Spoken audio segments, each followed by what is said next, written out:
Muy buenos días a todos. Otra vez es un gusto estar de nueva cuenta en este curso de finanzas híbridas con el doctor Félix Carballo. Todos creo que ya nos conocemos aquí, todos, todas, todex nos conocemos aquí. Somos, bueno, son los que han estado, identifico los nombres, que han estado a lo largo de estas ya 4 semanas. Poco a poco pasa el tiempo, avanzan los cursos y siempre les agradecemos. Además de su participación, agradecemos mucho su puntualidad y les comentamos que a todos los que han estado en las sesiones pasadas y quieren volver a ver las sesiones, ya las pueden ver, ya están en la página web. Ahora mismo voy a ponerlo en el chat. Ya están los 3 videos y también están las 3 presentaciones que pueden descargar junto con lo que ya conocen, el programa y demás cosas.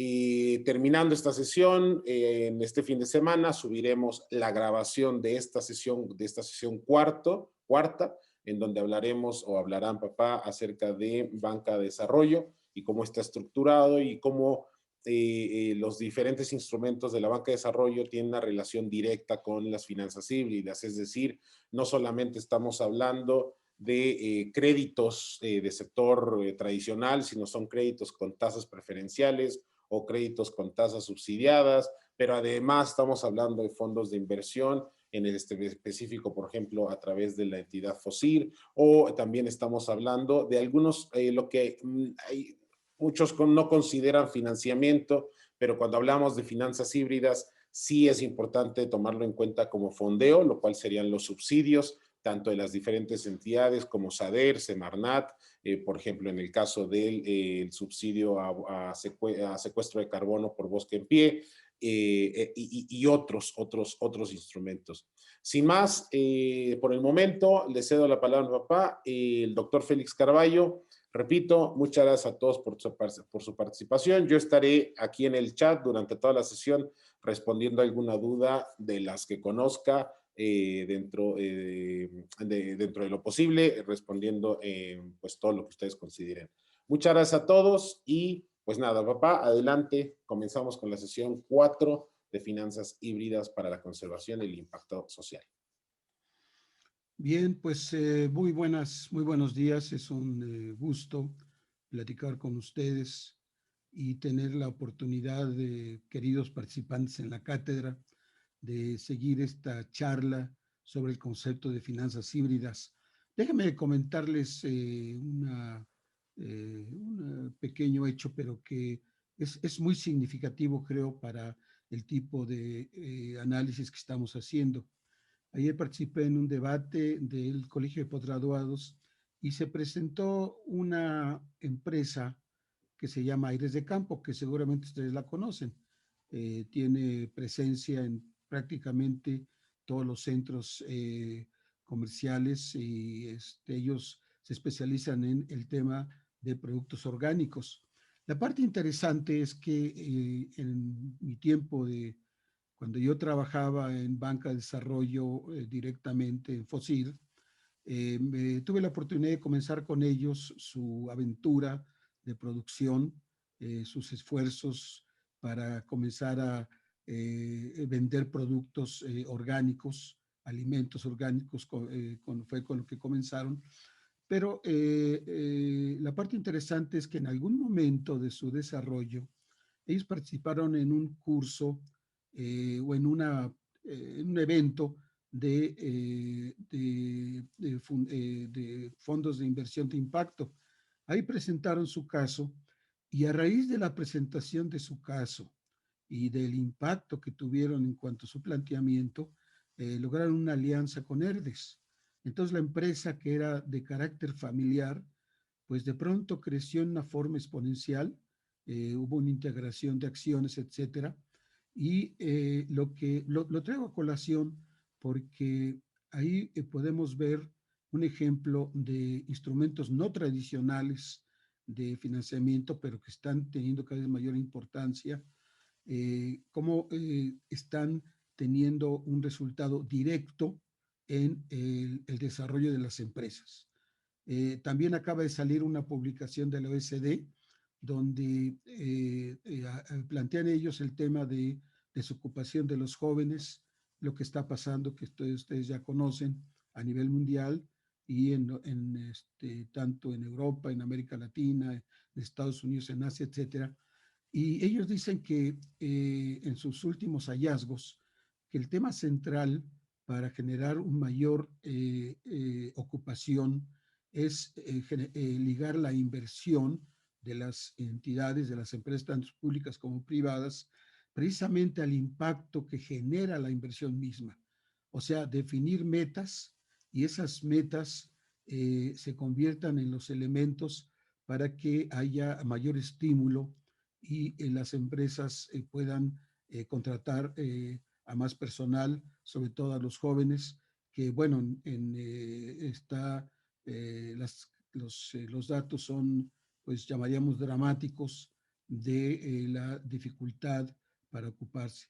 Entonces, todo esto se los menciono porque precisamente son algunos ejemplos, hay muchos más, de cómo el tema de finanzas diferentes o combinación de instrumentos financieros y de impacto, que ese es el otro tema fuerte, están tomando, si ya eran importantes, ahora esta importancia se ha dramatizado precisamente por el tema que estamos viviendo.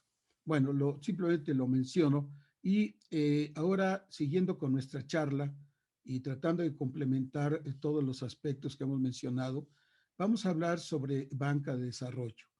Y hablar de banca de desarrollo es uno de los temas más importantes porque es uno de los sectores, uno de los instrumentos financieros que complementa en mayor medida los esfuerzos que hemos mencionado.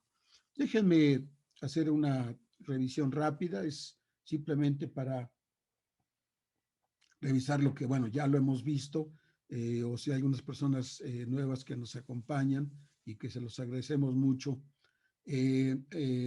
conozcan cuál es el sentido que es de toda la cátedra, que es fundamentalmente definir esto que es finanzas híbridas. Ya habíamos dicho que tenía dos elementos fundamentales, la idea de mezclar de manera óptima instrumentos financieros. O sea, hay hay hay un conjunto de elementos financieros, instrumentos financieros disponibles y esos están ahí y el tema es cómo los mezclamos óptimamente, pero con un objetivo. ¿Cuál es el objetivo? Detonar el impacto social y la mitigación del impacto ambiental. Obviamente con viabilidad y sostenibilidad financiera. Es decir, otra vez, lo que yo les había dicho de los ejemplos, lo que está sucediendo y cada vez con mayor intensidad es que es necesario pensar en más instrumentos financieros, en la forma como se deben de o como se pueden mezclar, por un lado, y por el otro, identificar el impacto social y la mitigación ambiental que dichos instrumentos tienen. Estos son ya elementos consubstanciales con esta nueva normalidad que afortunadamente ya se comienza a vislumbrar. También, estos ya lo habíamos comentado, pero permítame repetirlo, cuáles son los elementos fundamentales de por qué son importantes las finanzas híbridas para el proyecto de sustentabilidad. La primera es por lo que hemos platicado una y otra vez. Los proyectos de sustentabilidad, proyectos de protección del medio ambiente, los proyectos sociales, bueno, están ahí, no son nuevos. Lo que sí es nuevo es que ahora se convierten, tienen una mayor importancia y la idea de este tipo de enfoque es que van a comenzar a cancelar o a eliminar estas barreras que la inversión tiene porque pues tiene una orientación o tenía una orientación tradicionalmente privada. Hay que enfatizarlo, está cambiando. Ustedes lean las revistas especializadas, platiquen con las empresas y ya hay una nueva forma de ver este tema. Repito, ya no es un tema de ocurrencia, ya no es un tema, no es un lujo, es algo aquí y ahora. Es el HIC, ¿verdad? Que dicen que dicen los latinos. También otro tema muy importante, y otra vez regresamos al tema de combinar los recursos, es que estamos movilizando flujos de capital eh, a, al, a los mercados emergentes, y esto pues también está haciendo a través de las fundaciones. Las fundaciones siempre han tenido una visión no privada en el contexto de rentabilidad, sino de impacto social, de lograr que las cosas, social y ambiental, que las cosas sean mejores con un concepto ético. Pero las fundaciones manejan flujos de capital privado. Entonces, este tipo de finanzas híbridas va a permitir que estos flujos cada vez vayan en mayor, digamos, en mayor cantidad, mayor volumen a proyectos innovadores con sustentabilidad y reconversión productiva. El otro concepto muy importante es que, como lo decía Roberto, bueno, todos conocemos el crédito, ese es el instrumento financiero por excelencia que se maneja, pero ahora están creciendo y con una visión complementaria y en algunas ocasiones, en situaciones en que el crédito no puede hacerlo, los fondos de inversión, pero no podemos dejar afuera los subsidios. Los subsidios son esa parte que viene del Estado o que viene de a nivel internacional que precisamente le da un sentido de desarrollo. Entonces, ese es el otro concepto que estamos planteando. Y la idea de fusionar el financiamiento público y privado, o sea, lograr la sinergia de estos dos tipos de financiamiento que concurran a un objetivo común. No hay una sola humanidad, hay un solo objetivo, hay un solo problema, todos lo estamos enfrentando y entonces, pues es obvio que si se integran, tendrán mayor fuerza que se va uno, cada uno por separado. Para terminar, en esta parte de revisión rápida, hay un movimiento muy fuerte que no es otra cosa que lo que hemos planteado los famosos indicadores ESG, ambiental, social y gobernanza. Les decía yo que ambiental es el environmental, social and governance, pero esencialmente es indicadores que están tomando cada vez más fuerza para las empresas grandes, medianas y pequeñas, y que tienen que ir acompañados por un retorno de inversión por rendimiento financiero. Muy bien. Entonces, como ustedes recuerdan, que nos ha hecho el favor de acompañarnos y bueno, y si no han tenido oportunidad, pues ya Roberto lo mencionó, pueden ustedes revisar los videos de cada uno de estos presentaciones que van construyendo la historia, van platicando la historia de las finanzas híbridas. Vimos la introducción, hablamos de la estructura del sector financiero y en la sesión anterior recuerdan que revisamos los indicadores macroeconómicos, o sea, de lo que le llaman los macroprecios, tasa de interés, tipo de cambio, comercio, nivel de ocupación, inflación, etcétera. Y también vimos ahora sí que los microprecios, oferta, demanda, precios. Y vimos la importancia de tomar en cuenta estos indicadores cuando se va definiendo o se van identificando o aplicando los modelos de finanzas híbridas. Hoy nos toca ver probablemente uno de los sectores más importantes en este esfuerzo, que es la banca de desarrollo en México. Vamos a platicar, pues es un tema muy amplio, vamos a platicar fundamentalmente su estructura, qué hace la banca de desarrollo, cuál es su estrategia, hacia dónde va y cómo podemos aprovecharla en este contexto. Repito, cada instrumento, cada sector tiene la importancia, pero cuando logran ustedes esta sinergia, cuando logran ustedes integrarlos de una manera óptima, y óptima lo vamos a definir en su momento, van a ver el impacto que puede tener y que de hecho ya está teniendo a nivel. Estos son algunos de los temas, bueno, los temas que vamos a ver posteriormente, pues no los voy a comentar porque pues los vamos a ver en su momento, simplemente invitarlos a seguirlos pues, en la medida que puedan ustedes para tener la historia completa. Es decir, que tengan una visión, la historia de qué son las finanzas híbridas, cómo se aplican, etcétera, etcétera. Muy bien. Lo primero es simplemente para ubicar el concepto de banca de desarrollo. Hago un ligero repaso muy rápido del sistema financiero mexicano. Ahí lo tienen ustedes. Tienen la parte regulatoria, tienen la parte operativa, etcétera.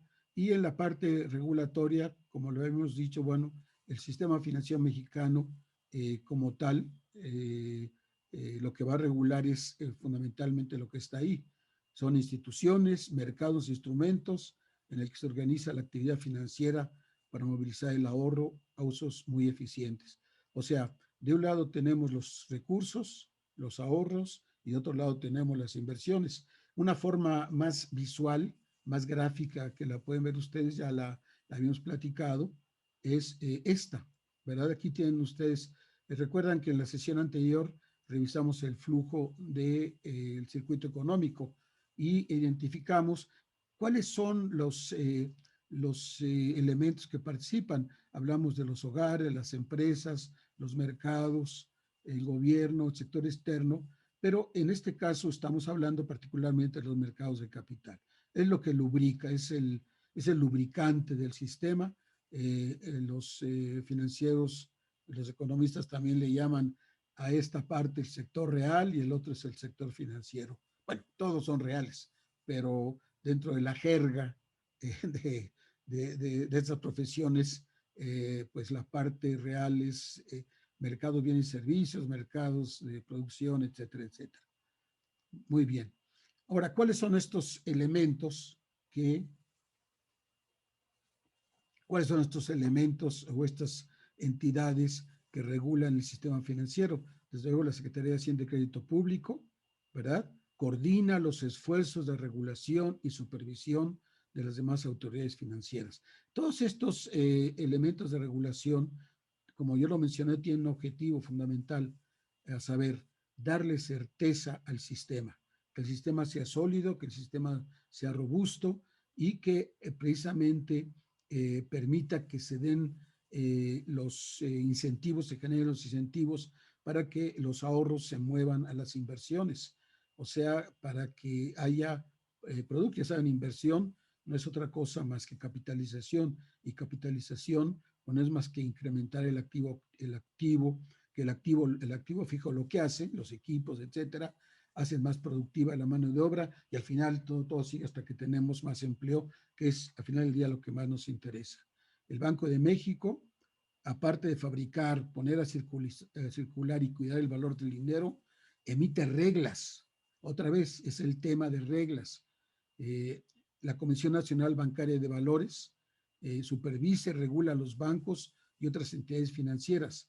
Da permisos a quienes quieren abrir un banco y cierra los bancos que no cumplen con la ley, ¿verdad? Entonces, esto es importante porque ustedes van a colocar su patrimonio en los bancos y quieren saber o les debe saber que está seguro y que no habrá una corrida, como le llaman a aquellos momentos en que la gente se asusta porque piensa que el sistema financiero está en peligro y todos corren al banco a recoger su dinero, pero el concepto, como ustedes saben, es que el banco no tiene todos los recursos a la vez y entonces lo que hace, pues lo que aporta uno se lo prestan a otro y bueno, desde luego hay recetas. Bueno, lo que hace a estas entidades es evitar las famosas corridas financieras, ¿verdad?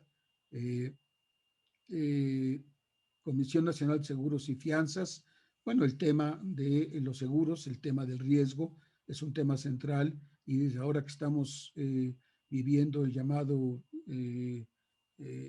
riesgo sistémico que les he comentado, pues es una situación muy fuerte porque ahora más que nunca todo el mundo busca coberturas, todo el mundo busca la posibilidad de enfrentar la incertidumbre que nos acechan. ¿Se acuerdan que decíamos, verdad, que planteaba Heráclito que todo cambia menos el cambio?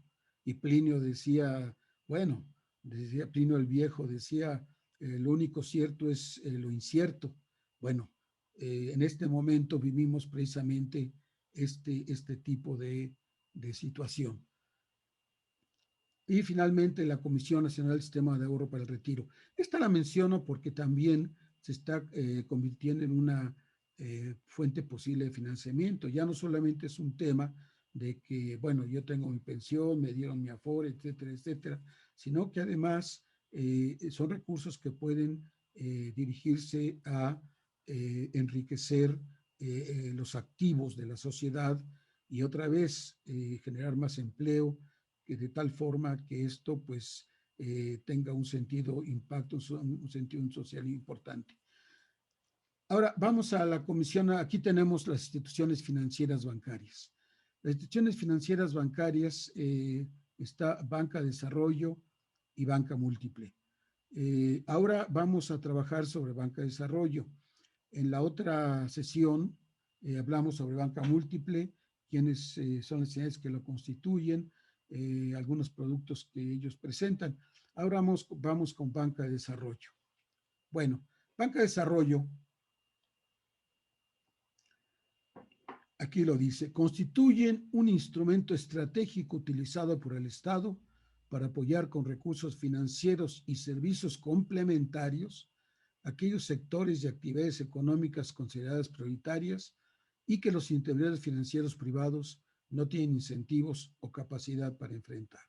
Es decir, lo que estamos hablando de las entidades de la banca de desarrollo es precisamente entrar en aquellos espacios en que la banca privada, la banca comercial y los intermediarios financieros no tienen, digamos, el incentivo necesario por el riesgo que asumen o que suponen que existe o porque no da los rendimientos esperados, cualquiera que sea la razón, pero que son actividades que tienen una gran importancia social y ambiental.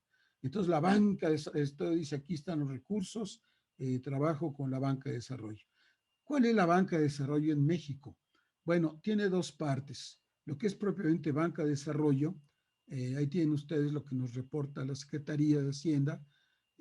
Algunas están ya liquidadas, otras están en operación.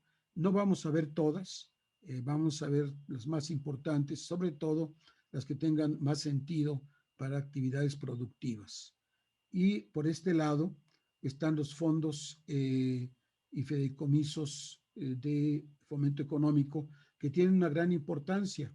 Este es un sector que ha sufrido muchos cambios. Algunos existen, otros están liquidados. El FIDEC, que era la parte de comercio, está liquidado.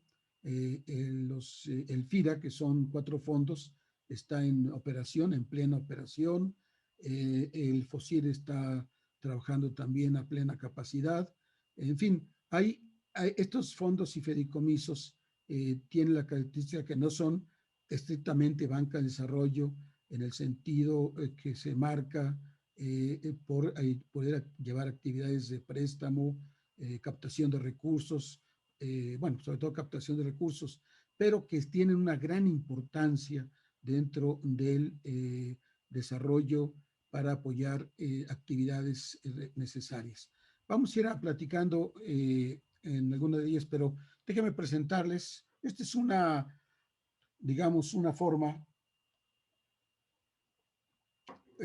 simplemente algunos indicadores que capturé, utilicé, digamos, como momento de homogenización en septiembre de 2020, porque tenía la información para todos en ese mes, pero dado que son saldos y que además sobre todo esta tabla tiene el objetivo de mostrarles a ustedes cuál es la importancia relativa de estos como banca de desarrollo y como fondo de fideicomisos, todos están orientados al mismo concepto, es desarrollo, ¿verdad? Es fomento económico, es entrar donde no entra la banca privada, es complementar lo que se requiere. Y como vamos a ver, no solamente es, utilicé crédito, porque pues, es el instrumento, digamos, que todo mundo conocemos y con el que tenemos más familiaridad,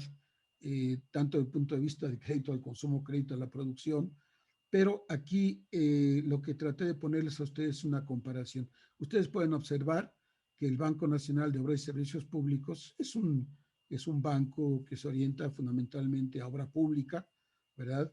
Que también está renovándose en el sentido de buscar otra vez lo que hemos estado platicando, mitigación ambiental, impacto social, todavía con mayor fuerza, es el que tiene los créditos mayores, el Banco de Comercio Exterior, ¿verdad?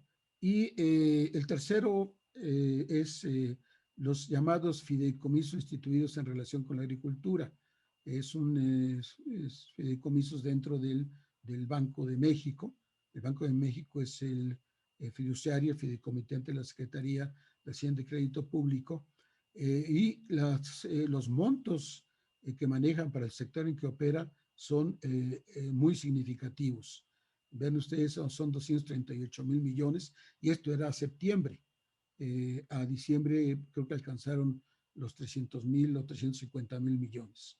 Es desde luego una operación de gran envergadura.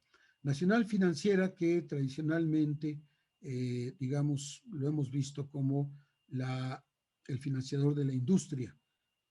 Uno es el financiador de la agricultura, otro el financiador de la industria, pues maneja esos montos en diversos programas que vamos a platicar ahorita. La Sociedad Hipotecaria Federal es un tema de vivienda, el Banejército, la Financiera Nacional de Desarrollo maneja una cartera o tenía una cartera a septiembre de 43 mil millones de pesos, y el Banco del Bienestar, que es, bueno, está transformado de otra entidad, pero es el nuevo jugador dentro de la banca de desarrollo, y en la parte de crédito tiene una cartera pequeña, 3 mil millones, pero como vamos a ver ahorita, su objetivo, su estrategia, su core business está orientado en un sentido mucho más amplio. En resumen, lo único que yo les quería comentar es que estamos aquí, si lo ven, hablando de más de 1 billón de pesos, o sea, billón a la mexicana, no billón como los americanos, o sea, más de 1 millón de millones. Son recursos que están en la economía, que están, hay gente que los ha recibido, hay empresas, etcétera, y desde luego no es un impacto menor, ¿verdad? Y regresamos al tema siempre, bueno, ¿cuál es el impacto? ¿Qué ha sucedido? Déjame ir un poquito platicando sobre algunos de estos entidades. Algunas voy a verlas con mayor profundidad porque tienen un sentido, digamos, un sentido más profundo en lo que estamos viendo, el concepto de impacto ambiental e impacto social. Y vean ustedes, por ejemplo, aquí está, estos son elementos de las páginas de Banobras, obras de impacto social, ¿verdad? Por ejemplo, obras de impacto social, equipamiento municipal, obras de impacto social, por ejemplo, Hospital General, y habla de ellos de que son un nuevo Banobras. Financiamos el proyecto que logre que más comunidades estén mejor conectadas, que es un tema de las redes, ¿verdad? El Internet, la banda ancha, etcétera, que es un tema medular. Entonces, hay un gran impacto de lo que es los recursos de Banobras, los créditos. La cartera de crédito, como ven ustedes, es la mayor de toda la banca de desarrollo, y sobre todo está en un tema de infraestructura, y desde luego, pues con un reconocimiento cada vez mayor de la importancia de esto.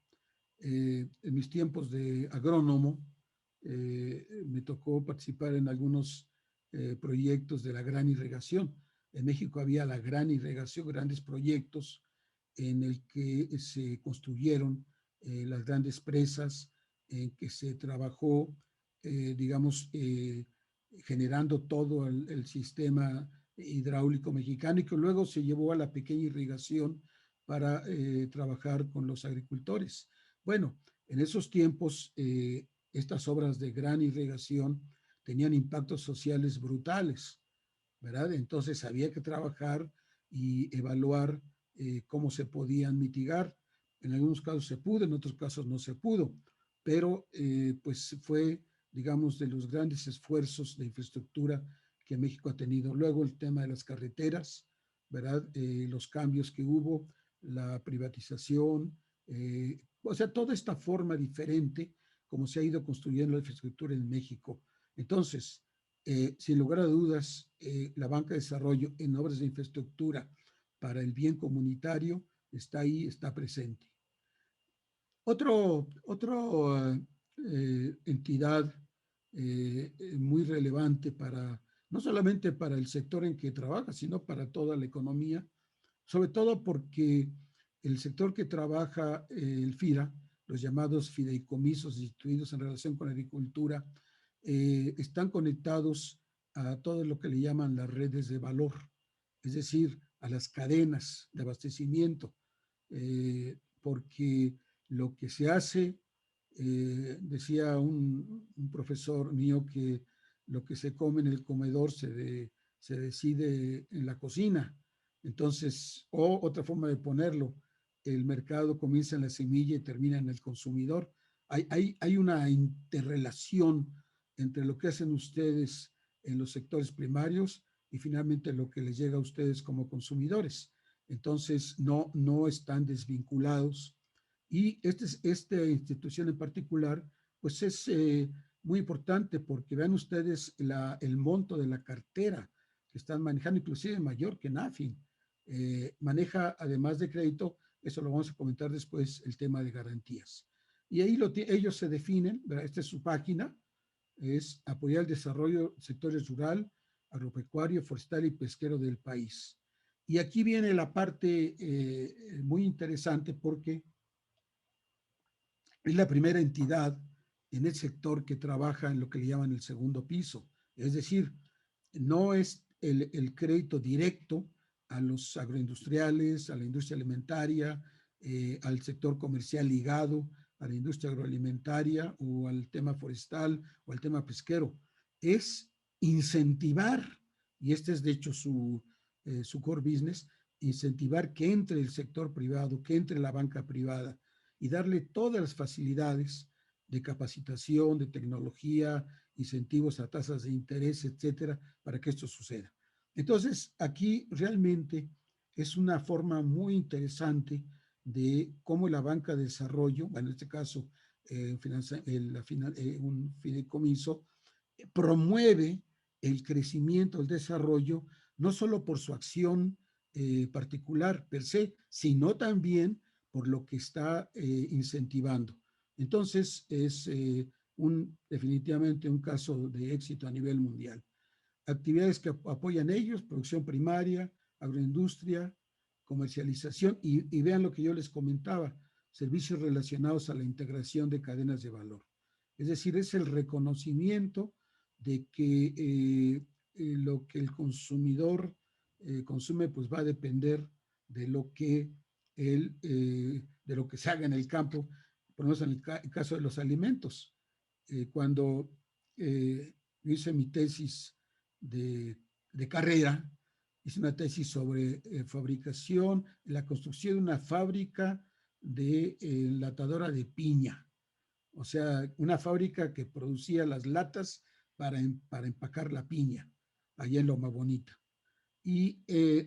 Pero ahí fue mi primer enfrentamiento con las cadenas de valor, porque resulta que la maquinaria, el equipo, estaba con especificaciones que tenían que ver con el tamaño de la piña, ¿verdad? No es lo mismo una piña grande que una piña pequeña, y entonces las variedades a sembrar pues tenían que estar perfectamente adecuadas a la maquinaria o la maquinaria adecuarse a las variedades que se deben de producir.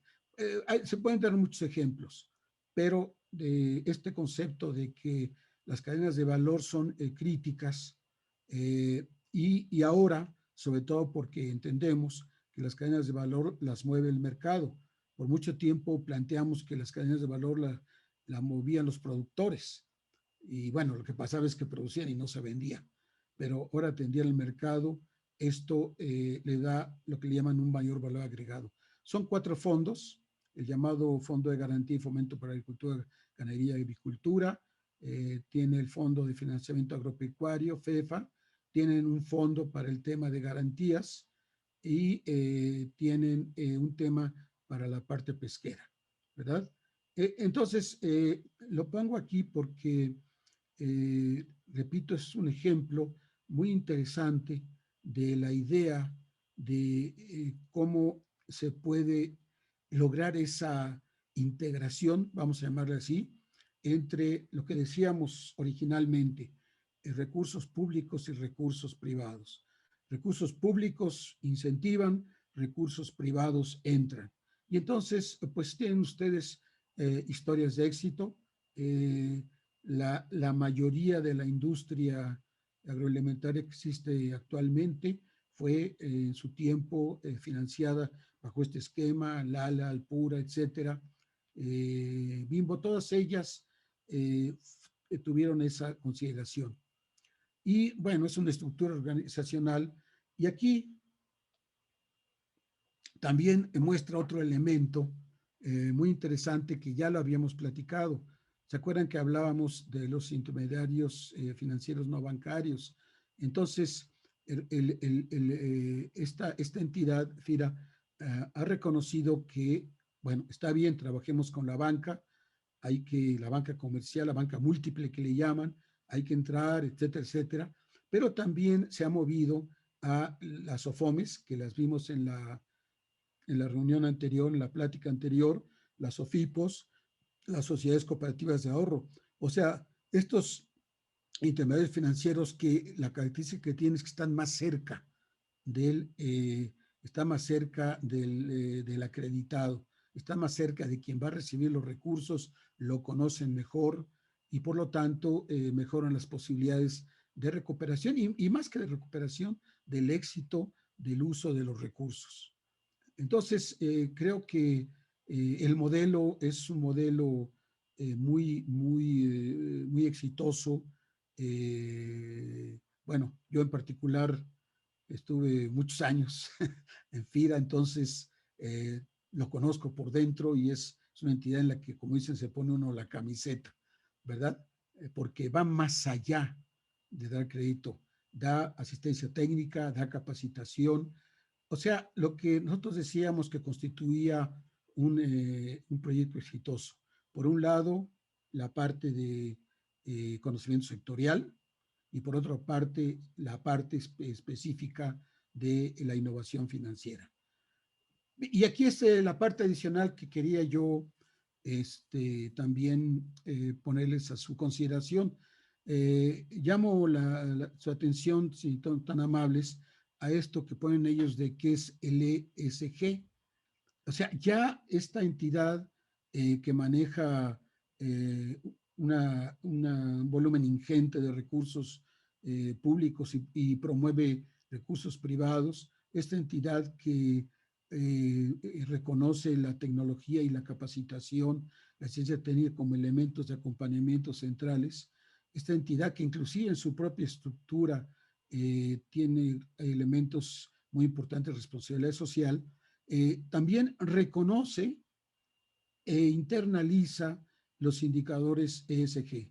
¿Se acuerdan? E por environmental, S por social y G por gobernanza. O sea, ambiente, social y gobernanza, ¿verdad? Entonces ya está dentro de su ADN estos indicadores. Entonces, esta idea que yo les decía originalmente de finanzas híbridas, de tomar en cuenta la combinación de recursos y buscar que esto sea, bueno, ya no es solamente en abstracto, ya está sucediendo y en entidades de esta magnitud. Aquí también, y ahora entramos al tema que mencionaba Roberto, el tema de subsidios, porque precisamente aquí el tema de incentivar tiene que ver con el tema de acompañamiento. y vean ustedes esta entidad que maneja cantidades interesantes, total apoyo a tasas de interés, 20 millones, apoyo como una entidad operadora de algunas entidades del Estado, en este caso de SADER, 60 millones, de Economía 12 millones, de CONAGUA, la Comisión Nacional del Agua 22 millones, de proyectos sostenibles 11 millones. Vean ustedes, es un tema de cómo estos recursos que pues, son orientados fundamentalmente, no todos, pero es fundamentalmente una forma de subsidio. Muchos de ellos provienen del Estado, otros provienen de entidades internacionales. Entonces, en cierta forma, ya aquí se hacen, aunque no se les llame así, finanzas híbridas, porque se está tomando crédito, está tomando garantías, recursos internacionales, todo esto desde luego en la parte de crédito y garantías. Hay una parte que vamos a platicar ahorita que no se toca, que es la parte de inversión propiamente. Se maneja a través de crédito de largo plazo, pero con características diferentes a la parte de inversión que vamos a mencionar. Muy bien, entonces quería yo mencionar esta entidad por su monto, por su modelo de desarrollo, por su penetración y otra vez, lo más importante para ilustrar lo que queremos, lo que estamos diciendo, de la importancia de combinar recursos financieros y ya comenzar a operarlos, ahora sí, eh, eh, internalizando, como dicen, internalizando la idea del impacto social y el impacto ambiental, no en lo genérico, ahora sí con indicadores específicos que son críticos. Muy bien, la financiera, Nacional Financiera, todo el mundo la conocemos y pues es para el tema de MIPYMES, emprendedores y proyectos de inversión prioritarios al financiamiento y también igual la misma idea, hay servicios que complementan el financiamiento, forman mercados financieros, son fiduciario y agente del gobierno federal, permiten impulsar innovación, productividad, competitividad, generación de empleos y el crecimiento regional. Es decir, tienen dentro de sus objetivos, que llamaríamos la esencia de lo que es la idea del desarrollo, ¿verdad? Trabaja con las chiquitas, ¿verdad? Las pymes y las MIPYMES, apoya a los emprendedores, darle servicios complementarios, en fin, haz todas esas actividades que vayan a impulsar el desarrollo de proyectos productivos que de otra forma, sobre todo en el caso de emprendedores, no tendrían muchas posibilidades porque por los riesgos que involucran. Entonces, bueno, ustedes saben, 80% de los proyectos de emprendedores no caminan, ¿verdad? Y no caminan por muchas razones, unas porque no entendieron bien el mercado, no lo calcularon bien, otras porque no tenían recursos suficientes de capital de trabajo, otras porque pues no tenían el know-how para ese mercado, el conocimiento o para ese tipo de actividad que desarrollan, pero cualquiera que sea la razón, muchos de estos emprendedores, los que sí fueron exitosos, no lo hubieran sido si no hubieran tenido este tipo de apoyos que da la Nacional Financiera a través de muchos instrumentos. Y aquí les pongo algunos de sus elementos, mujeres empresarias, entonces el tema de equidad de género, ¿verdad? Esto es fundamental, financiamiento empresarial, fianzas, el tema de garantías para aumentar su participación en los contratos de obra, proveeduría, la micro y pequeña empresa transportista, el financiamiento escolar es la parte de apoyo para la parte de educación, impulso para hoteles, crédito individual para energías limpias y comienzan a aparecer entonces otra vez aquellos elementos que decíamos de impacto social y ambiental. Social, mujeres empresarias; social, las MIPIMES; social, educación, etcétera. Y en la parte de energías limpias, crédito individual, textil, vestido a la moda, sustitución de taxis, cuero, calzado, etcétera, y proyectos sustentables. Esto ya lo tienen ellos como un área definida, eh, que está ahí, que tiene recursos y que lo que está esperando, entre comillas, es que haya esa demanda para responder a las condiciones que estamos planteando. El Banco del Bienestar perdón, el Banco del Bienestar es, como digo, un nuevo jugador dentro de lo que es banca de desarrollo. Es el principal dispersor de recursos de programas sociales del gobierno federal. Y esto es muy interesante porque otra vez estamos ante un instrumento que va a complementar a los demás. Facilita el ahorro entre los mexicanos dentro y fuera del país, acceso al financiamiento de primer y segundo piso. Acuérdense, FIRA, la idea de financiamiento de primer piso, pero realmente su esencia es financiamiento de segundo piso, inclusión financiera, perspectiva de género y tomando en cuenta comunidades indígenas. Y comienzan otra vez a brotar y a aparecer los elementos que dijimos desde la entrada. Promueve el uso, fomento y diseño de innovación tecnológica, etcétera. Y lo importante es que tiene presencia en las localidades más distantes y de alta marginación. Y lo hace en una forma que le llaman de desarrollo territorial, que esto está creciendo. Si hay algo que uno reconoce cuando estudia México, es que México es un país heterogéneo. No es, digo, verdad de perogrullo, no mismo el norte que el sur, pero no es en el sentido más estricto de la palabra, porque requiere políticas diferentes, enfoques diferentes, y cuando uno aplica la misma política a diferentes, pues entonces los resultados no son los esperados. Entonces, aquí le puse a ustedes, ahí dice, de entrada, que es su carácter de banca social, aparece otra vez este concepto, facilita dentro y fuera, así como acceso a financiamiento. Y dice que es el principal dispersor de recursos de programas sociales. Ustedes obviamente los han escuchado, pero aquí pues le ponemos, como dice, número a la casa, ¿verdad? Vean ustedes, ahí producción para el bienestar, que son recursos que maneja. No que estos los maneje directamente, pero son recursos que son lo que llamamos transferencias directas para el desarrollo.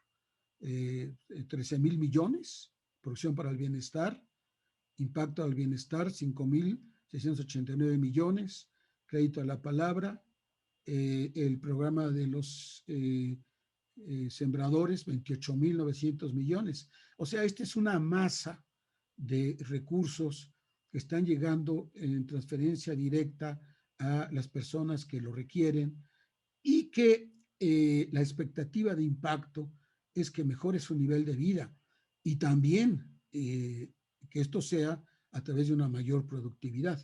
Es decir, la idea de la transferencia como tal, en otro curso que manejamos sobre el tema de financiamiento, decíamos que las transferencias directas están orientadas y uno dice, bueno, está bien, es recursos que van a ir a la gente y que, bueno, si tiene un componente de producción se van a convertir, pero hay un problema ahí. ¿Y qué es lo que le llaman la apropiación marginal al consumo? Y las estadísticas muestran claramente los análisis que en los estados de México, las entidades federativas de menor ingreso, la propiedad marginal del consumo es muy alta. Y en el caso de los estados de más desarrollo, la propiedad marginal del consumo es más baja. ¿Qué es la proporción marginal del consumo? Es del peso que yo recibo, cuánto dedico al consumo y cuánto dedico al ahorro. Bueno, si tengo muchas deudas o no tengo dinero para comprar mis alimentos, pues es obvio que mi proporción marginal del consumo es alta y lo que se vaya al ahorro o se vaya a la inversión va a ser muy bajo. Y lo mismo, si tienen ustedes entidades de alto desarrollo, es más probable que esos recursos que están llegando se vayan a la producción, y la producción, lo importante es que los hace más permanentes, ¿verdad? El consumo, bueno, ya consumí, pero mañana necesito otra vez y otra vez y otra vez.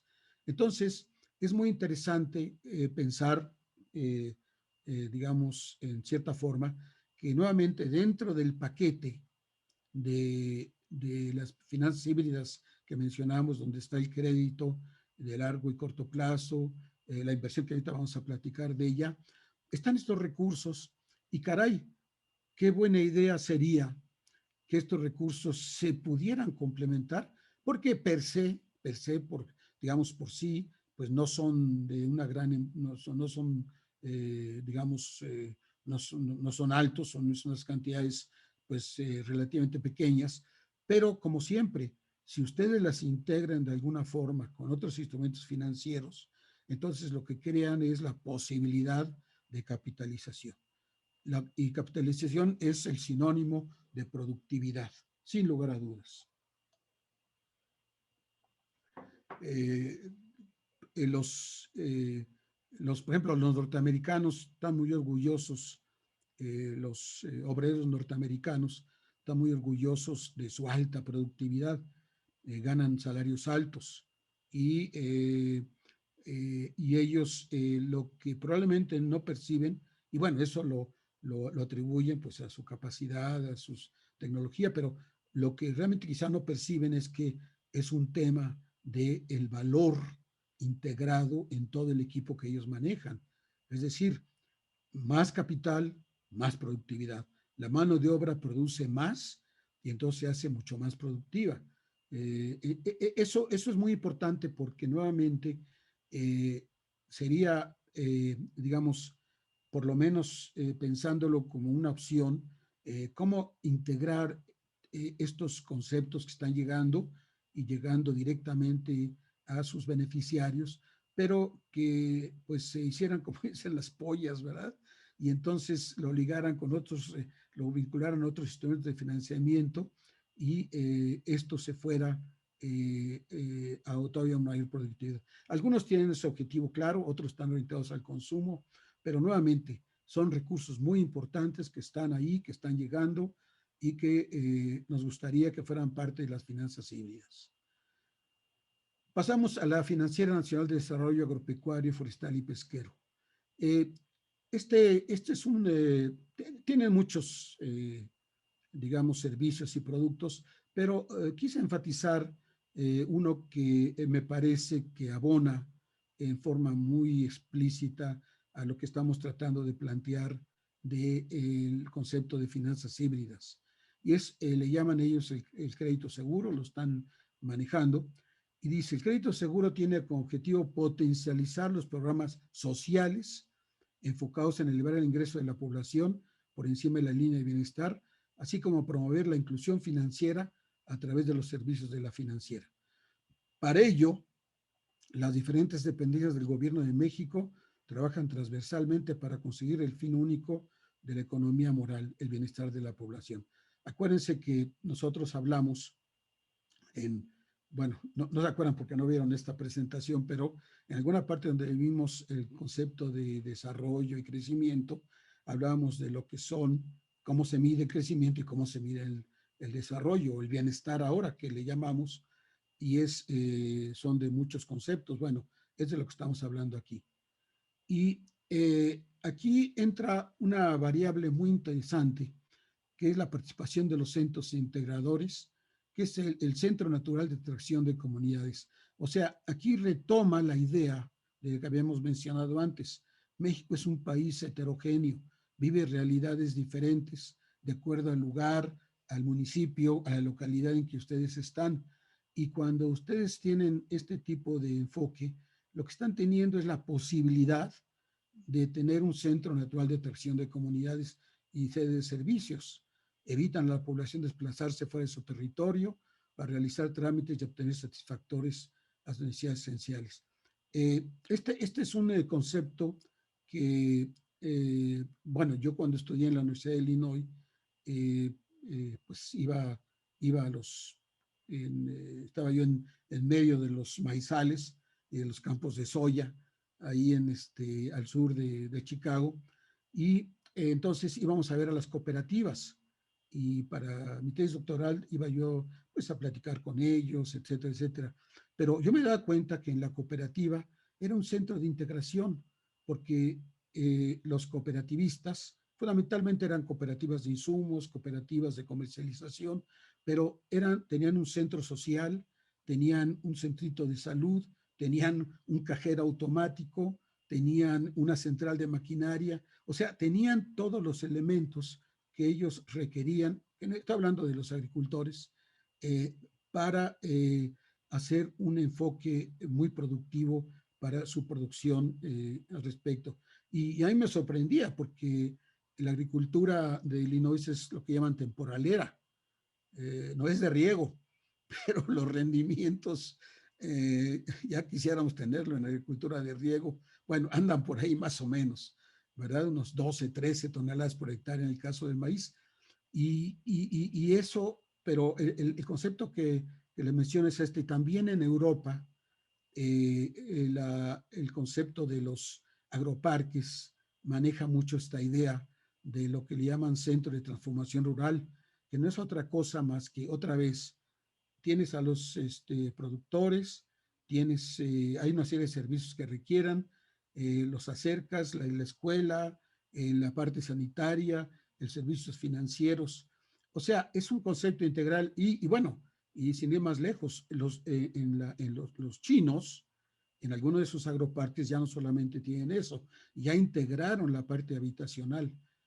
Son ciudades que tienen todas las conveniencias.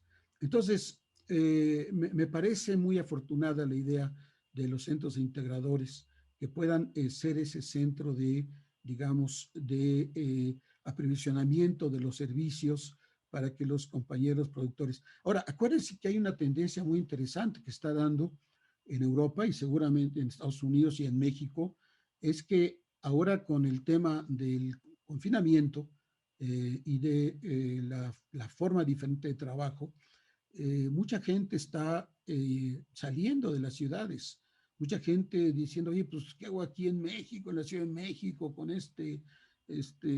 contaminación? Pues ya ni siquiera tengo que manejar. ¿Por qué? Porque ahora ahí le llaman el home office.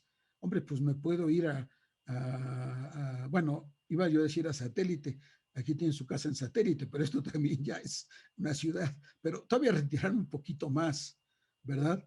Y comenzar a habitar zonas rurales donde gracias al Internet y a todo esto ya se pueden hacer actividades de mayor calidad de vida. Bueno, entonces, esto de la parte territorial es muy importante. Y ahí está lo que decíamos, mejora las condiciones de vida de los campesinos. Y entonces este crédito lo que hace, pues hace esa mezcla de otorgar financiamiento por hasta el 75% de los proyectos y el restante será a cargo de los productores. Asimismo, estará acompañado de las garantías propias de cada producto y se buscará otorgar a tasas de interés, ¿verdad? Y ahí está lo que pone la página, ¿verdad?, de la financiera. Ahí está esa triada, vamos a llamarle así, la financiera, el centro integrador, o sea, los servicios, la parte espacial, por llamarle así, y los beneficiarios. Entonces, este modelo lo seleccioné para presentárselo a ustedes. Tiene mucho más la financiera, pero pienso que es el que más se acomoda a lo que estamos planteando de finanzas híbridas. Fíjense, otra vez está hablando la parte social, campesinos de bajos ingresos. Está metiendo el crédito, está metiendo garantías, está metiendo tasas de interés accesibles. Vean ustedes qué interesante es este modelo para lo que estamos planteando. Bueno, pero, si ustedes ven, todo lo que estamos hablando aquí es de crédito, ¿verdad? Un poquitito de inversión, garantías, subsidios, pero también estamos diciendo que la esencia del crecimiento de la productividad es la capitalización, es darle los instrumentos, ¿verdad? A la mano de obra, pues llamarla así, para que sea más productiva, para que genere más ingreso, para que los compañeros campesinos, obreros, trabajadores de las empresas, todo mundo gane más, y esto tiene que ver con un tema de capitalización. Voy a ilustrarlo con un tema que ya lo había yo platicado anteriormente, pero simplemente para ilustrar más, en forma más enfática lo que estamos planteando. En el caso del sector rural y agroindustrial, hay un problema, decía yo, que se manejan seres vivos. Dice, es un sector que maneja seres vivos, y cuando manejan seres vivos, ya saben, mayor aleatoriedad y mayor volatilidad, ¿verdad? Las plantas no tienen palabra, las plagas no tienen palabra y pegan cuando se les permite, el tiempo, el clima, la disponibilidad del agua, etcétera. Pero además tiene otro problema, el envejecimiento del productor en el sector, una falta de cultura corporativa y falta de conocimiento sectorial. Todo esto, eh, lo que va a incidir en la parte financiera es que hay una alta percepción del riesgo. O sea, eso, oye, es muy riesgoso este sector porque es muy aleatorio, pues es muy volátil, es muy riesgoso porque no hay el conocimiento, porque no conocemos las partes sectoriales que lo constituyen, no tienen cultura corporativa. Entonces, todo esto lo que conlleva es que hay una desconfianza, por llamarle así, de la parte financiera para invertir en este sector. Y si le agregan ustedes que no hay los instrumentos necesarios para hacerlo, o sea, por un lado tenemos instrumentos financieros inadecuados porque se dan en un ambiente de alta percepción de riesgo, falta de información del sector sobre el sector mismo y falta de innovación financiera, y entonces al final del día lo que tenemos es falta de financiamiento a largo plazo, ¿verdad? Y esto de falta de financiamiento a largo plazo, hay un estancamiento de las inversiones, hay ahora un estancamiento muy importante de las inversiones para el mantenimiento de activos, ausencia de nuevas inversiones privadas, y estos son causas, este es el llamado árbol de problemas dentro de lo que se llama el análisis de impacto o lo que se llama teoría de cambio, ¿verdad? El problema es bajo nivel de capitalización del sector. Ese bajo nivel de capitalización del sector pues da un deterioro de los activos productivos, ausencia de nuevas empresas y proyectos financiables, poca atractividad, baja integración de desarticulación de las redes de valor. Acuérdense de lo que decíamos de las redes de valor, de lo que es la productividad, etcétera. Y al final del día tenemos baja competitividad y falta de atención a mercados especializados. O sea, está desarticulado. Y lo que más nos preocupa es, perdón, bajos ingresos y falta de empleo. Yo siempre, y ustedes desde luego pienso que están de acuerdo conmigo, que es al final del día todo lo que todo el mundo queremos. No me regale las cosas, dame un empleo digno y yo pongo mi esfuerzo para que yo capture, ¿verdad? En forma limpia, en forma justa, el ingreso que necesito para mi familia y para mí. Así de sencillo. Entonces, si no hay la capacidad de generar esas condiciones de empleo digno, y digno me refiero en condiciones justas y que correspondan pues a las necesidades del trabajador, pues no está bien, no funciona, algo está fallando. El impacto que se está buscando no está sucediendo. Estos son los efectos. Pero resulta que hay forma de atacarlos. Bueno, pues primero, si tienes información incompleta del sector, entonces necesitas una adecuada percepción. Bueno, si hay información incompleta, pues complétala, ¿verdad? Da capacitación, establece algún mecanismo. Si generas una adecuada percepción y administración del riesgo, con mayor información y sobre todo genera instrumentos financieros adecuados. ¿Qué significa instrumentos financieros adecuados? Que haya más inversiones privadas para activos, nuevas inversiones privadas, más financiamiento de largo plazo. Esos son los medios. Llegamos a alto nivel de capitalización y bueno, no les voy a hacer más larga la historia, pero al final del día terminamos con la generación de empleos, ¿verdad? Esto es lo que se llama el árbol de objetivos. Esto es lo que queremos. Esto es dentro de mi teoría de cambio. Si hago esto, esto es lo que va a suceder. Y entonces la pregunta, bueno, no es parte de esta plática, ¿verdad? Es un tema de estudio de estudios de impacto, análisis de impacto, que es una cátedra que también, por cierto, pueden ustedes seguir con Terra Ética, pero lo que ahí, eso es lo que buscamos. Ahí están los objetivos. Y un poquito para sintetizar esto, este es un tema que descompone precisamente para que un proyecto sea exitoso, pues ahí está, conocimiento sectorial para que sea viable. Pero, ¿se acuerdan lo que decíamos? Pero para que se genere una oportunidad de desarrollo, necesitamos el financiamiento. Y aquí es donde entramos, ahora sí, conectando con todo lo anterior, hablamos de crédito, largo plazo, corto plazo, hablamos de una serie de elementos de subsidios, pero aquí entra un nuevo concepto que es el capital. ¿Cómo entramos con el capital? Bueno, los instrumentos de financiamiento son fundamentalmente, es una pequeña digresión, crédito corto plazo, largo plazo, bueno, hay más formas, ¿no? El crédito prendario, el crédito, etcétera. Pero en esencia es un crédito de corto plazo para habilitación, para todo lo que necesito de mi capital de trabajo, etcétera, y un largo plazo que es ya la parte de capitalización. Pero el capital, como tal, tiene varias modalidades.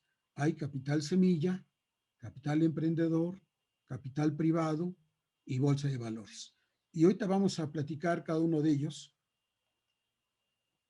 porque este instrumento tiene una serie de elementos que quisiera mencionar.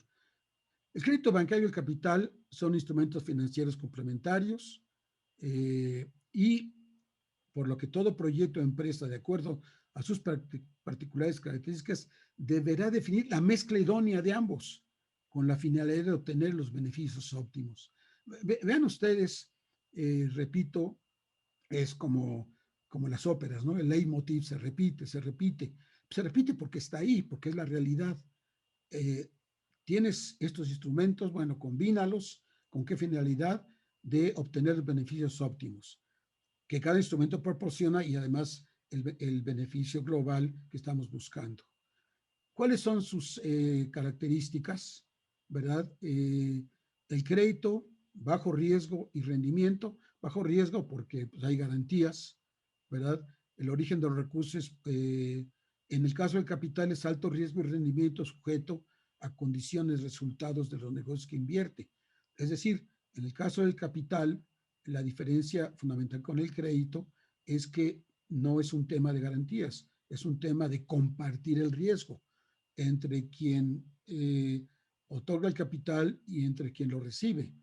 Si uno gana, el otro gana. Si uno pierde, el otro pierde.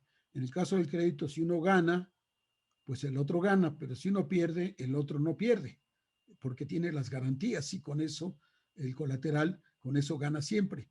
En el caso del crédito, el origen de los recursos es público y privado, ya lo hemos visto, todos los instrumentos que mencionamos, recursos mayoritariamente privados en el capital, y ahorita vamos a ver cómo se incentivan a través del recurso público. El tema del crédito es corto y largo plazo. El capital, por definición, es largo plazo. Es un tema de activos, de amortizaciones, de que realmente se incremente la productividad y le dé sustentabilidad y resiliencia al proyecto. Es decir, que ante situaciones catastróficas el proyecto, ahora sí que no se quiebre, ¿verdad? Y esto es un tema de largo plazo. Y ya lo vimos, por ejemplo, en muchas empresas que ahora con el problema de la pandemia, pues no tenían el capital de trabajo necesario, no hicieron análisis de largo plazo y tuvieron que cerrar. Otras previnieron y están ahí funcionando y además adecuándose a los nuevos mercados. Y el caso del crédito es posible hacerlo de manera masiva y debe ser estrictamente regulado para evitar posibles riesgos sistémicos. Ya definimos qué es regulado y ya definimos qué son los riesgos sistémicos. Por otro lado, el financiamiento con capital se hace como traje a la medida, no actúa masivamente y es en condiciones de un riesgo aislado caso por caso. Vean ustedes que son instrumentos complementarios, se pueden utilizar al mismo tiempo, se pueden utilizar uno cada vez. Y vamos a verlo, esto depende de la etapa del desarrollo del proyecto. Este es un material, yo pasé 8 años en el FOSIR, ahorita vamos a platicar del FOSIR, y esencialmente ahí se desarrolló toda esta teoría con el ingeniero Javier Delgado, y pues me permito presentar algunos de los desarrollos que él hizo. Aquí está la idea o plan de negocios. Entonces, lo que ahí se definía es que el capital emprendedor, o sea, el que decíamos, el que es al arranque, estoy comenzando, bueno, primero el capital semilla, ¿verdad? O sea, la idea, lo que hacía antes un poco el CONACYT, daba capital semilla. Oye, tengo una buena idea, sí, pero para desarrollarlo necesito gasolina. Bueno, pues ahí te va el capital semilla, los inversionistas ángeles, o sea, gente que confía en ti, que está dispuesto a apoyarte, porque ve que hay una gran posibilidad de que esto camine.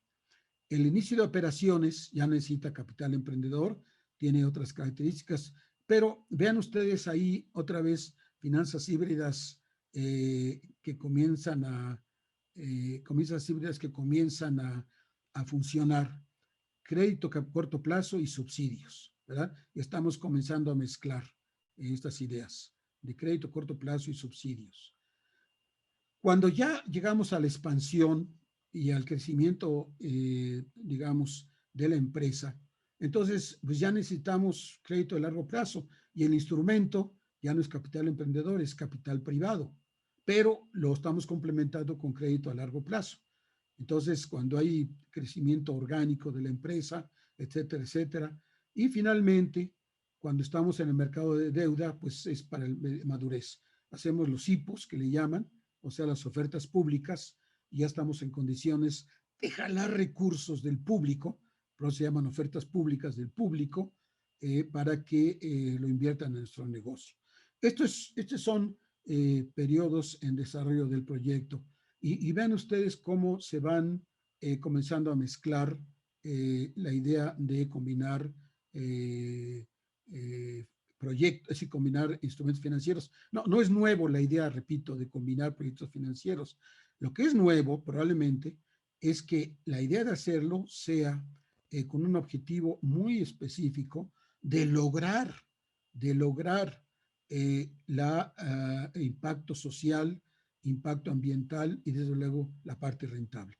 Entonces, lo que es, entre comillas, nuevo aquí es que estamos jalando recursos para el desarrollo de muy diversas fuentes, estamos jalando recursos del sector privado, estamos jalando recursos del Estado interno, del Estado nacional, estamos jalando otro tipo de instrumentos, pero lo estamos orientando a este tipo de proyectos que, repito, cada vez entran más y cada vez más internalizan dentro tanto de las empresas, de los productores, de los fabricantes, de los empresarios y de los productores mismos y del Estado. En este caso, pues, presento una cosa muy rápida sobre el FOSIR, es el Fondo de Capitalización e Inversión del Sector Rural, y lo que hace el FOSIR: desarrolla, verifica y opera fondos de capital por cuenta y orden del gobierno federal para atraer la inversión privada y capitalizar al sector rural y agroindustrial. Además, es inversionista minoritario. Entonces, vean ustedes, recuerden el modelo de FIRA.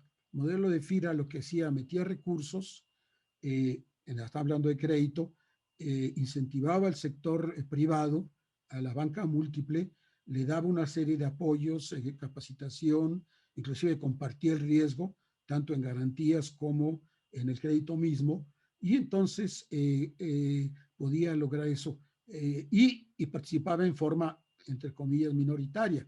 Aquí ese inversionista minoritario, el FOSIR incentiva, motiva, en un sector, digamos, por todas las razones que mencionamos, más complicado, que requiere mayor detalle, caso por caso, etcétera. No es el esquema masivo, pero desde luego con grandes... y la forma específica como se llevó a cabo esto con los fondos de inversión de capital en agronegocios, los llamados FICA, que son fondos de capital privado que tienen la figura de fideicomiso de capital. Ustedes saben que hay varios tipos de fideicomiso. El fideicomiso es una figura, digamos, muy buena, muy interesante, que tiene tres elementos: el fideicomitente, el fiduciario y el fideicomisario, o los fideicomisarios. Es decir, el que le entra, el que comienza, el que mete el recurso, el que mete los objetivos, el fiduciario, que es el que lo, digamos, el que blinda. En el caso de fideicomisos, en los fideicomisos en México, esto tiene que ser a través de la banca, ¿verdad? Banorte, Banco Azteca, etcétera, etcétera. Y los fideicomisarios pues, son los beneficiarios. Entonces, hay varios tipos de fideicomiso. Este es lo que llama un fideicomiso de capital, ¿verdad? Y en particular fondos de capital privado. Los fideicomitentes y socios mayoritarios son inversionistas privados que tienen un mínimo de 65% de capital invertido. Fíjense cómo generan ustedes un efecto multiplicador, porque lo que están trayendo es recursos del sector privado y le están ustedes poniendo un peso y están entrando 3, 4 pesos o más. O sea, es una forma muy importante de que el dinero se multiplique, porque de cada peso que se genere, véanlo ustedes así, cada peso que se genere de utilidad en una empresa que fue promovida, que fue financiada, ¿qué pasa? Pues que una cantidad de ese peso se va para pago de salarios, sueldos y salarios, o sea, ahí es donde se genera el ingreso. Si ese peso de utilidad no se genera, pues no se generan los sueldos y los salarios, ¿verdad? Entonces, ahí tienen ustedes muy claramente la idea de este efecto que está sucediendo. Se crearon en los FICA 2, FICA 3, FICA 4, FICA 5, FICA Sureste, FICA Sureste 2, FICA Logística, FICA Activa. Cada uno de ellos tiene diferente característica, es decir, diferente, no, característica, todos son fondos de capital privado, pero cada uno de ellos tiene diferente tesis de inversión, por llamarle así, ¿verdad? FOSIR es socio minoritario con una inversión de capital accionario máxima de hasta 35%. Muy bien. Vean ustedes aquí el modelo de operación que tiene, ahí tiene el FICA, ahí está planteado, ¿verdad? Tiene ustedes los productores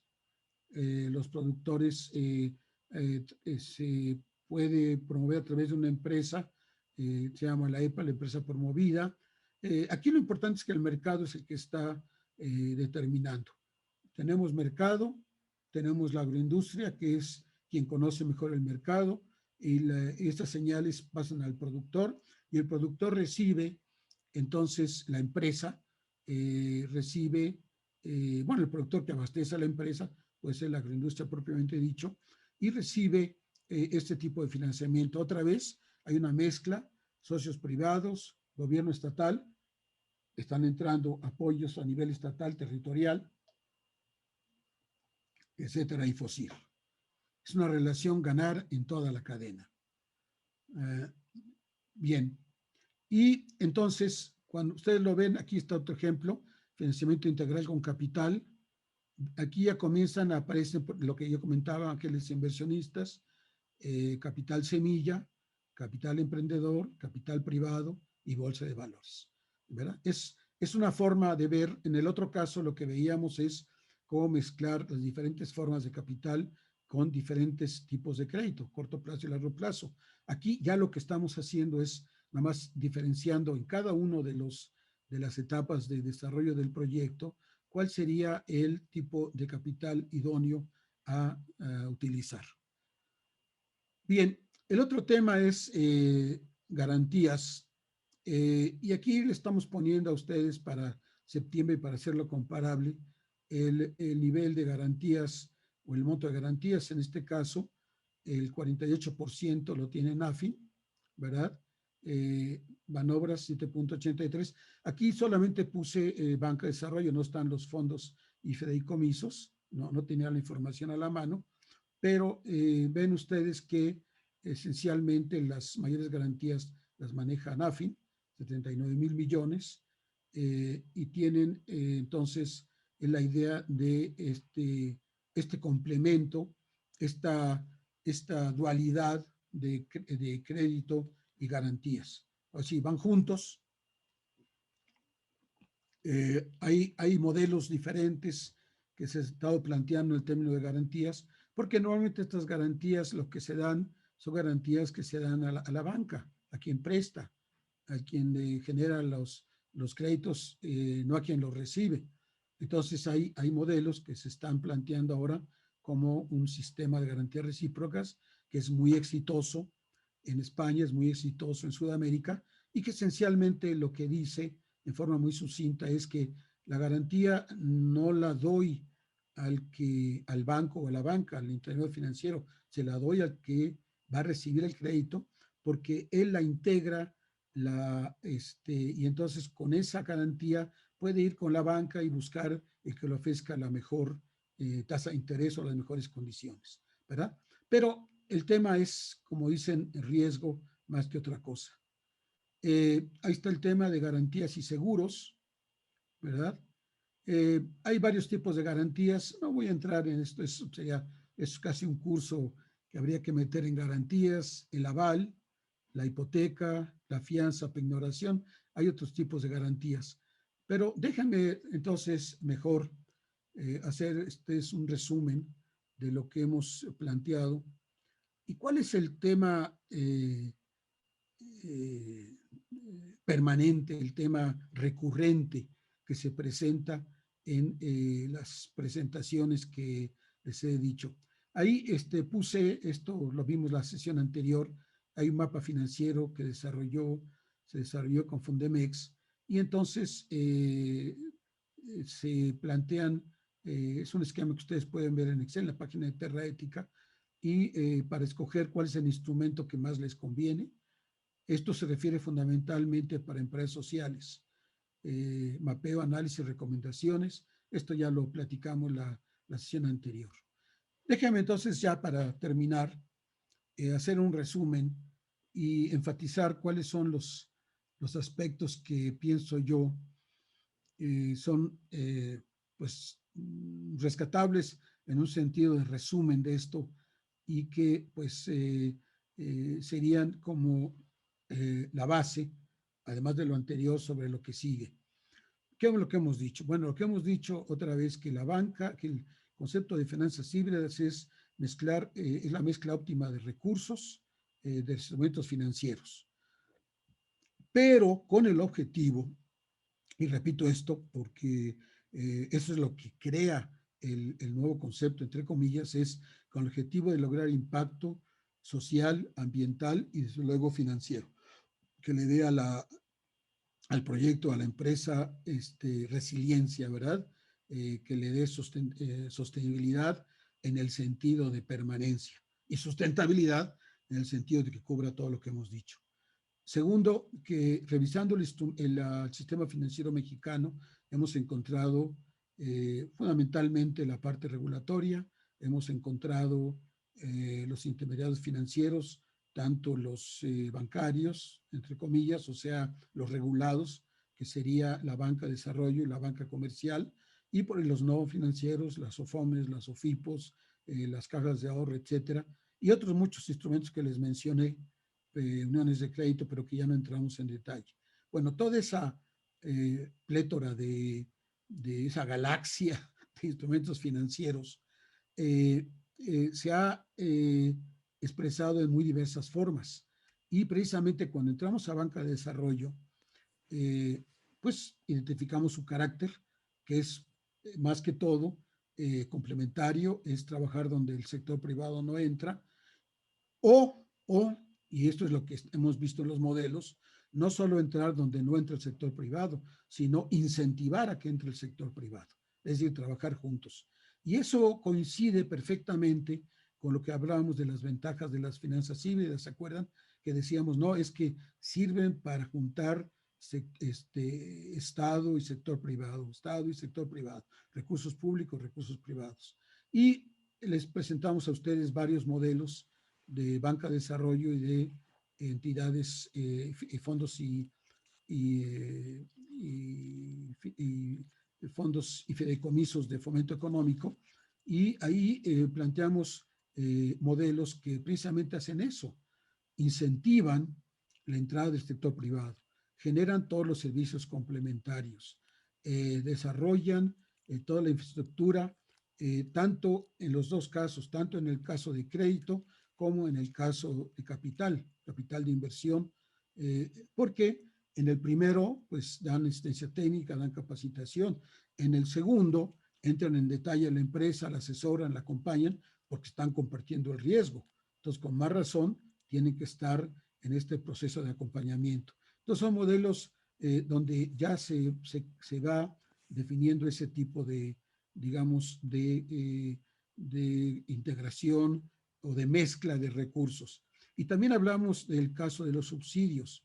Y una parte muy interesante fue que ya también estos modelos toman los subsidios de diferentes entidades y en el caso, por ejemplo, del Banco del Bienestar y en el caso particular de la Financiera Desarrollo Agropecuario, Forestal y Pesquero, le dan también un sentido territorial, es decir, lo integran a lo que se llaman los centros de integración del desarrollo, para que entonces ya no solamente tenga una visión espacial, bueno, la tiene desde luego porque hay divisiones regionales y agencias y todo esto, pero ya cuando hablamos de esa territorialidad, nos referimos a los que están recibiendo el recurso, no a la oferta, sino a la demanda, ¿verdad? La demanda, los productores, los campesinos, ya están en grupos, se les están dando los servicios y sirve entonces la idea de canalizarles el flujo. En resumen, entonces, para terminar y agradecerles su atención, pues hemos revisado dentro de lo que cabe en este espacio, en este tiempo tan limitado, la estructura de la banca de desarrollo, sus modelos, cómo está operando. Y quisiera mencionarles que en las próximas pláticas, obviamente aquí hablamos de la banca de desarrollo nacional, nos falta la banca de desarrollo internacional y vamos a explorarla en detalle. Pues queridos participantes en el curso, se los agradezco mucho. Es un gusto poder participar con ustedes, comentarles estos aspectos y desde luego esperando que les sean de utilidad y como siempre quedo a sus órdenes. Muchas gracias.